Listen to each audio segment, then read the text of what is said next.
قبلہ شاہ صاحب یہ ارشاد فرمائیے گا، حضرت امام جلال الدین سیوطی رحمۃ اللہ تعالی علیہ نے سلوک اور تصوف کی منازل کیسے طے کی اور کس نے طے کروائی، یہ ارشاد فرمائیں۔ حضرت حافظ جلال علیہ الرحمہ جس وقت علمی معاملات سارے مکمل ہو گئے تو آپ نے اس چیز کو محسوس فرمایا کہ دیکھیں علم کا مقام الگ رہا، قرآن عزیز نے جو علم کتاب کو الگ سے ذکر کیا ہے اور تزکیہ کو الگ سے ذکر کیا ہے، وَيُعَلِّمُهُمُ الْكِتَابَ وَالْحِكْمَةَ وَيُزَكِّيهِمْ، یعنی تزکیہ الگ سے۔ تو حافظ صاحب رحمۃ اللہ تعالی علیہ قرآن عزیز کے اس حکم کو پورا کرنے کے لیے جب تعلیم کتاب اور حکمت مکمل ہو گئی ہے تو اب یہ بندہ تلاش کیا ہے کوئی ایسا مل جائے کہ جو سلوک کی منازل ہیں وہ مکمل کروائے۔ تو اپنے زمانے کے کامل ترین شخصیت حضرت شیخ کمال الدین مصری رحمۃ اللہ تعالی علیہ ان کی خدمت میں حاضر ہوئے، ان کا درس پسند آیا، ان کی زندگی کے ظاہری باطنی معاملات پسند آئے اور ان سے غالباً آپ کی ملاقات مکہ مکرمہ میں بیت اللہ شریف میں ہوئی حج کے دوران۔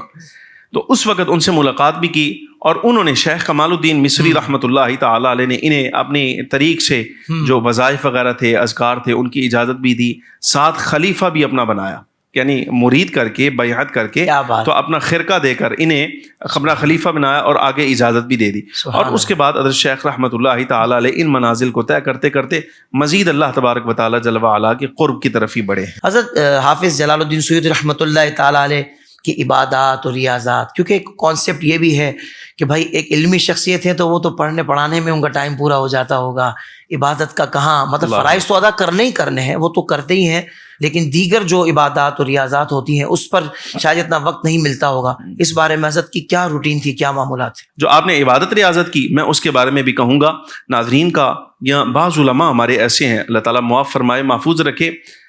ان کا یہ ہو جاتا ہے، یہ جرت ہو جاتی ہے کہ جب وہ مسائل شرعیت پڑھ لیتے ہیں نا تو مسائل کو اور عبادات کو خاص طور پہ وہ آسان سمجھتے ہیں۔ آسان مطلب یہ کہ ان کی کوئی اہمیت نہیں، یعنی نماز کے اندر کوئی معاذ اللہ ثم معاذ اللہ کوئی کمی آ گئی، کوتاہی آ گئی، سنن کو کچھ نہ سمجھا، فرائض ادا کر لیے، سنتیں چھوڑ دی۔ لیکن عالم کا کام یہ نہیں ہوتا، عالم وہ ہے جو جلال الدین سیوطی رحمۃ اللہ تعالی علیہ نے جیسے عمل کر کے بتلایا ہے کہ زندگی کا پورا ایک حصہ ایسا ہے، یعنی جو پہلے فرائض وغیرہ کی ادائیگی، لیکن اس میں اضافی طور پر تدریس، تصنیف اور یہ سارے معاملات شامل رہے ہیں۔ لیکن پھر خاص طور پہ جب زندگی کا ایک خاص پہلو آیا ہے 40 برس کے بعد والا، تو حافظ صاحب رحمۃ اللہ تعالی علیہ نے وہ ساری چیزیں، یعنی جو اضافی ان کے مشاغل تھے وہ ترک کر دیے اور اپنے آپ کو 2 کاموں کے لیے وقف کیا، ایک تصنیف کے لیے کتب لکھنا